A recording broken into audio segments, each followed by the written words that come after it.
All right, welcome back. It's a Money Monday edition of Liquid Lunch. Welcome everybody out there as we are every single day, mixing up a cold one. A little neat, a little dirty, sometimes on the rocks, but always straight up right here on Liquid Lunch. We talked about the markets today. Dow off 600, Bitcoin on a raging tear above 30,000. So there is a lot to be thankful for going into the new year. I am thankful that for the last couple of weeks I was able to fill in on the fastest growing cable network in America, Newsmax. I want to thank all of you for supporting me and tuning in and sending me all your comments and feedback. I loved it. Thank you. But the real power player from Newsmax TV is none other than our very own good buddy, Joe Pinion, who you can see every Saturday on the Saturday agenda. Last week, he was doing triple duty on for Salcedo and everyone. Even had me on Saturday. Joe, thanks for that. I appreciate it. Happy New Year, brother. Happy New Year, my friend. Always good to be able to sit down and chop it up with you, my friend. Who would have thought 2 years ago, when we were sitting in my spare bedroom in Manhattan in my friend's apartment, shooting a Liquid Lunch episode, sweating our brains off, who would have thought you'd be on my show every week, I'd be on your show occasionally, and we'd both be kind of making a difference on Newsmax, which now is one of the fastest growing networks out there. It's pretty amazing. The race is not for the swift, right? That's what they always say. So it's just about perseverance. As my father always said, small swings of the axe, the tree shall fall. So we just gotta, it's just gotta keep working. But it's, I think it's a testament to everything that's happening right now. I'm just grateful for all the opportunities that have come our way. No doubt about it, Joe. You know, I heard in your Third Opinion the other day, you had a very beautiful segment where you were talking about faith. You were talking about Christians and the role of that in our country and our families and our lives. And, you know, I was just reflecting over the weekend with my brothers and say, you know what? Hey, we know some people that got COVID, but everyone's safe. We had some travails throughout 2020, but the year ended on a really positive note.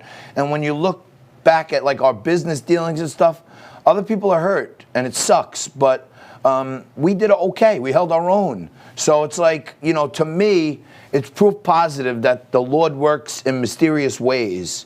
And guys like even me and you, who are non-traditional TV broadcasters, we have the Lord's light shining upon us because the gifts that were given to us need to be displayed. And we need to spread the word of what we're doing now, what you do on your show about what our country was founded on, faith. And I think it's amazing that we both have a platform that we could remind people of that too.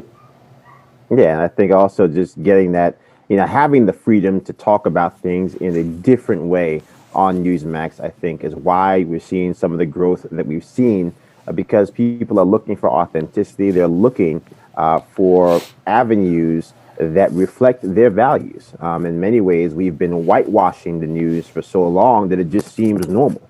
But I think there's an opportunity now for us to talk about those fundamental Christian beliefs, an opportunity to talk about those fundamental American values.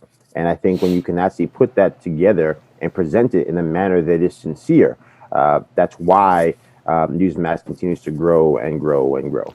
Well, you know, I do so many jokes and gags and stuff that sometimes people can't tell when I'm being sincere, but I do know because I get a lot of feedback that when I talk about my faith and my, you know, a newer commitment that I've had, you know, since the pandemic, actually, people have said to me, John, that's genuine. We like seeing that side to you. And, you know, 70% of this country is Christian. So good things come to those who follow the light of the Lord, if you ask me. So I always thought, Joe, that you know, when they talk about the silent majority, the real silent majority are Christians because they're the biggest constituents group in the country.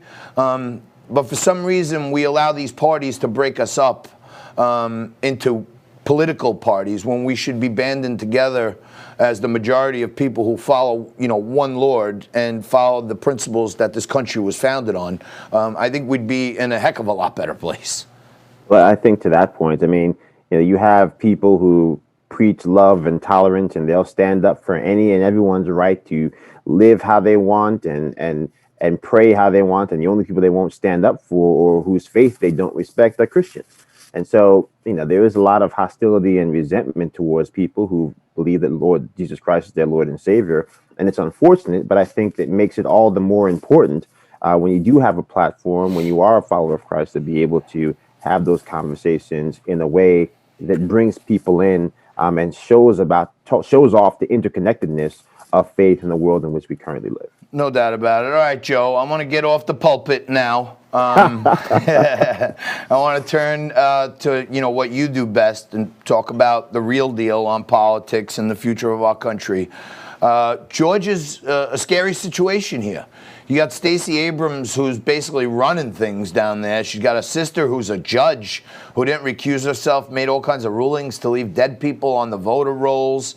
And they're saying these races are close. Charles Schumer is looming in the wings saying, let's win Georgia and then we change America. What are your insights on, as we come down the home stretch here, what are your insights on Georgia, Joe? I mean, look, my opening monologue on Saturday was quite clear. I think we're in a state of emergency. And the linchpin for that is down in Georgia. You talk about if we wake up Wednesday morning and Raphael Warnock and John Ossoff are duly elected members of the United States Senate, we're going to have a lot of problems. I think many of the freedoms that we have taken for granted, whether you're talking about your Second Amendment rights, whether you're talking about freedom of speech, freedom of assembly, real basic core, America 101 issues could be compromised in ways that we might not be able to fix. And so I think people find themselves in this place where, whether they're listening to Lynn Wood or whether they're channeling the frustrations of President Trump, and they've lost faith in our electoral process. But to be clear, the only way you can fix what has happened in Georgia, in Pennsylvania, is to win, because you can't help anybody from your couch, which means that we have to make sure that we have people who believe in our core faiths and our core values, our core tenets, empowered with the ability to vote.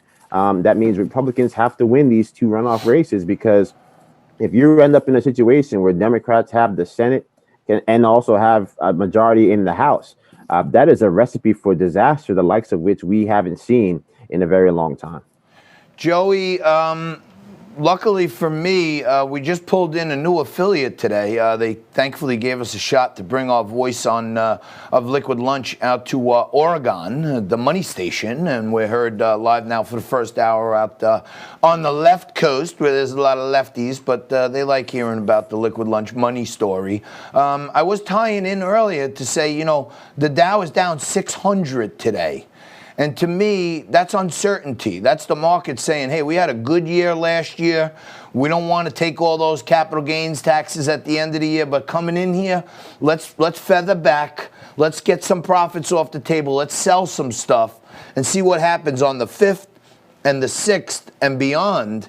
And I really think in the double black swan, they call the risk model the double black swan. If you see a fleet of swans going down the river, they're all white, and there's maybe one black one in there. That's the black swan. That's the thing insurance companies look out for.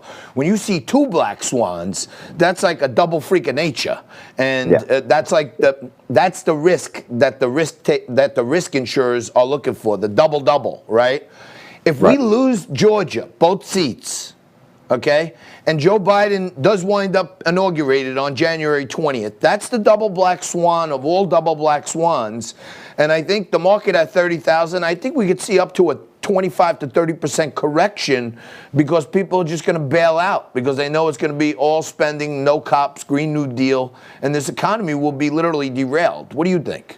I mean, look, you know the markets better than I ever will, but I think, I talk to people in markets all the time who will tell you that, from a strictly, monetary standpoint, there's no reason for the Dow to be as high as it currently is. That is all market, just basically confidence in what you're talking about, which is the fact that the people in power are going to do everything in their power to assure that there is certainty. And with Joe Biden, you have the certainty that taxes will be raised. You have the certainty that they're going to continue to push these lockdown policies that are putting the hammer to our economy. You have the certainty that they're going to keep running that magical printing press, printing money we don't have. So these are the types of things that make Wall Street go crazy. And all these people telling you that Wall Street doesn't represent the interests of Main Street, I can promise you that a lot of people on Main Street work for companies that are traded on Wall Street. And as Wall Street goes, sometimes Main Street follows. follows. So that's just the stuff that we have to actually confront.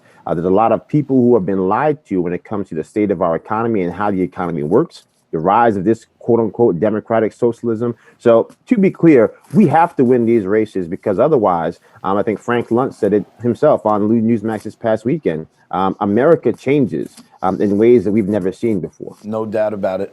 All right, Joe, I got to leave it there. Please have me back on soon. I miss you.